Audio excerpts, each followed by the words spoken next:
నమస్తే, welcome to I dream. నేను మీ Madhuri. Diabetes, sugar వ్యాధి బారిన పడిన వాళ్ళు వాళ్ళ ఆహారంలో ఎలాంటివి చేర్చుకుంటే షుగర్ని మళ్ళీ రివర్స్ చేసుకోవచ్చు, ఈ చక్కెర వ్యాధిని రివర్స్ చేసుకోవాలి అంటే ఏం చేయాలి, డీటెయిల్గా చెప్పడానికి మనతో పాటు ఉన్నారు బిఏ వెంకట్రావు గారు, ఆయుర్వేదం డాక్టర్. తనని అడిగి డీటెయిల్గా తెలుసుకుందాం. నమస్తే గురుగారు. గురుగారు, మనకి మ్యాక్సిమం షుగర్ అనగానే అసలు తగ్గదు అంటారు, చక్కెర వ్యాధి వచ్చిందంటే అసలు తగ్గదు అంటారు. ఆయుర్వేదంలో మనకి చక్కెర వ్యాధి వస్తే ఒకవేళ దాన్ని రివర్స్ చేసుకోవడానికి, అంటే అది పూర్తిగా తగ్గిపోవడానికి ఏమైనా మందులు ఉన్నాయా? సింపుల్గా చెప్పాలంటే పటిక, ఈ పటిక పొడి చేసి పొంగించాల నీళ్ళల్లో. పొంగించిన తర్వాత దింపేస్తే మళ్ళీ గడ్డ కడుతుంది. ఆ గడ్డ అయిన తర్వాత దాన్ని పొడి చేయాలి, పౌడర్ చేయాలి. ఓకే, చేసి దాన్ని సీసాలు డబ్బాలో పెట్టుకోవాలా. చిటికెడు అంటే ఇట్లా ఇట్లా తీసి ఎంత వస్తుంది అంత, సుమారు 5 గ్రాములు 6 గ్రాములే వస్తుంది. చిటికెడు అంటారు. ఆ చిటికెడు వేసుకోవాలా, నీళ్ళు తాగాల. ఓకే, దానికి ఇంకేమీ లేదు. ఇట్లా 40 రోజులు తినాల. 40 రోజులు తిన్న తర్వాత టెస్ట్ చేయించుకోవాలా షుగర్ ఏ లెవెల్లో ఉందని. అప్పుడు ఇంకా అవసరం అనుకుంటే ఇంకో 40 రోజులు తినాలి. ఓకే, అప్పుడు సరిపోయింది, కంట్రోల్లో ఉంది అంటే మానేయాలి. అంటే స్పటిక అంటే మనకి నార్మల్గా బయట దొరికే తీపి పట్టిక లేకపోతే ఉప్పు పట్టిక? అదే పట్టిక ఒకటే రకం ఉంటుంది. తీపి పట్టిక వేరేగా ఉంటుంది కదా, కండ చక్కెర అంటారు. కండ చక్కెర అది వేరు, పట్టిక ఇది ఉప్పు. ఓకే, క్షార వస్తువుల్లో ఇది ఒకటి క్షారం. కాబట్టి ఈ పట్టికను పొంగించాల, అంటే శుద్ధి అవుతుంది. పొంగించి శుద్ధి అవుతుంది, దాంట్లో ఉన్న దోషం పోతుంది, శుద్ధి అవుతుంది. ఆ పట్టికను పొంగించిన తర్వాత మళ్ళీ ఆరబెడితే అది గడ్డ కడుతుంది. ఓకే, ఆ గడ్డను మెత్తగా పొడి చేసి పెట్టుకోవాలా. చిటికెడు రోజు పొద్దున సాయంత్రం చిటికెడు తినాల. దానివల్ల ప్రమాదం లేదు, సైడ్ ఎఫెక్ట్ లేదు, ఏమి ఉండదు, తినచ్చు.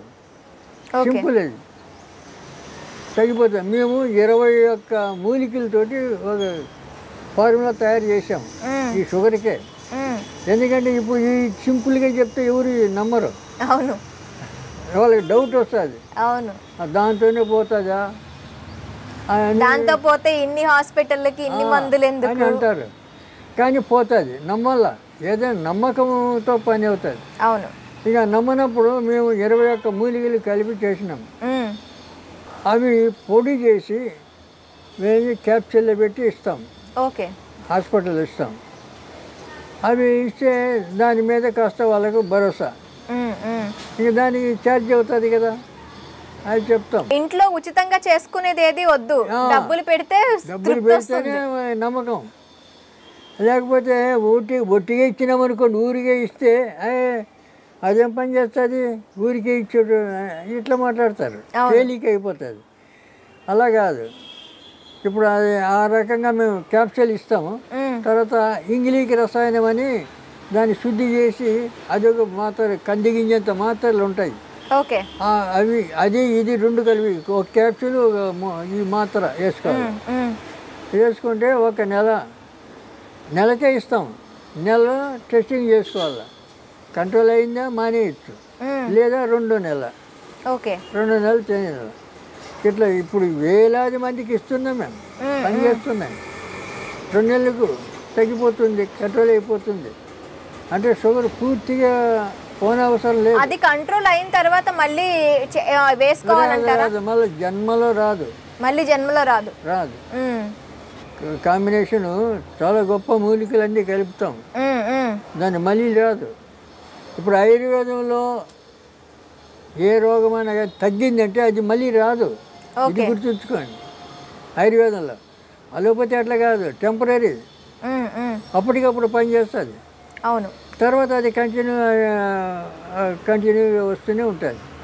కాబట్టి ఇక అందువల్లనే ఇంత బలవత్తరంగా ఉండాలని చెప్పి మేము అట్లా తయారు చేసి పెట్టాం. ఓకే, సింపుల్గా ఎవరైనా చేసుకోండి, మీ ఇష్టం అని చెప్తాం.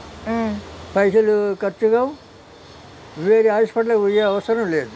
ఇప్పుడు మేము అదే నాటు వైద్యం అనే పుస్తకం రాశాం కదా, ఆ పుస్తకాలు అన్నీ ఇటువంటి చిట్కా వైద్యాలన్నీ ఉన్నాయి. ఓకే. ఆ పుస్తకం ఇంట్లో ఉంటే దాన్ని చదివి ఆ రకంగా ఉపయోగించుకోవచ్చు. మరి ఇప్పుడు మాట్లాడితే అంటే పరిగెత్తారు హాస్పిటల్కు, అది తప్పది. ఇప్పుడు నిన్న మొన్న పేపర్లో చూస్తుంటా, పురిటి నొప్పులతో తాళలేక నది దాటి ఎడ్ల బండ్లో తీసుకొని వచ్చినారు. ఇవన్నీ ఎవడు చెప్పాడు? ఇంట్లోనే పురుడు చేయొచ్చు, ఏమి లేదు, సింపుల్. అవన్నీ చేయరు. అప్పుడు ఇదివరకు పూర్వం మంత్రసానులన్నీ ఉండేవాళ్ళు. అవును, ముసలమ్మలు వాళ్ళే చేసేవాళ్ళు. ఇప్పుడు మేము 10 మంది, మేము పిల్లలం. మా అమ్మ ఏ హాస్పిటల్ పోలేదు ఎక్కడ, అంత నార్మల్ డెలివరీ. వీళ్ళు కావాలని పోతారు పని కట్టుకొని, దాన్ని మళ్ళీ పేపర్లు వేస్తాడు. నది 3 కిలోలు నది దాటిపోయినారు, 5 కిలోలు పోయినారు, 6 కిలోలు పోయారు, పురిటి నొప్పులతో ఉన్న ఇలా మాట్లాడారు. అన్నీ దండుగా చేసే పని. ఆ అవస్థలో వీళ్ళ అవస్థలు చూసి డాక్టర్లు ఇంకా పెంచుతారు. అవును, డబ్బు వేలు బిల్లు వేస్తారు. అది బాగుంటుంది. అలా ఇంట్లో ఏమీ లేదు. ఇవి మేకప్ ఇంటికలు ఉన్నాయి కదా, ఆ మేకప్ ఇంటికలు బాగా పిసుకాలి, నెయ్యి వేడి చేసి ఆ నేతిలో కలిపేయాలి. ఆ నెయ్యి ఒక సగం పెద్ద గ్లాసు, దాంట్లో సగం తాపించేయాలి, ఒక సగం ఏమో ఈ భాగం అంతా రుద్దాలి. 5 నిమిషాల్లో పిండం బయటపడాలి. ఏం నొప్పులు లేవు, గిప్పులు లేవు. ఇటువంటి చిట్కాలు చాలా ఉన్నాయి. మరి ఎందుకు పరిగెత్తారు అంటే పరిగెత్తాడు. బండ్లు కట్టుకొని పోయినాం, మోసుకొని పోయినాం, సైకిల్ మీద తీసిపోయినాం. ఎవడు చెప్పాడు నేను బొమ్మని? ఇది వేసుకోవచ్చు కదా, చెయ్యరు. ఎందుకంటే చాలా మందికి తెలియక పాపం అలా అవస్థ. తెలియక కొంతమంది తెలిసినా కూడా వాళ్ళు పోతారు. ఎందుకంటే 60-70 వేలు కట్టాలి కదా. వాళ్ళు ఏం చేస్తారు, అనవసరంగా ఆపరేషన్ చేస్తారు. అవును, చిన్న ఆపరేషన్ పెడతారు, అనవసరం. ఇవన్నీ ఇచ్చేస్తుంటారు. మరి దాన్నే నమ్ముతారు, అక్కడే పరిగెత్తారు. వాళ్ళు మనం చెప్పినా కూడా వినరు. అట్లా అప్పుడు ముసలమ్మలు ఉండేవాళ్ళు, వాళ్ళు ఏ బాధ లేకుండా కాన్పు చేసేవాళ్ళు ఊర్లలో. ఇప్పుడు ఊర్లలో పెద్దవాళ్ళు కూడా ఎవరు కనపడరు కదా. అవును, వాళ్ళు ఉండనీరు అక్కడ, అంత పంపించేస్తున్నారు. ఓకే గురువు గారు, థ్యాంక్ యూ వెరీ మచ్.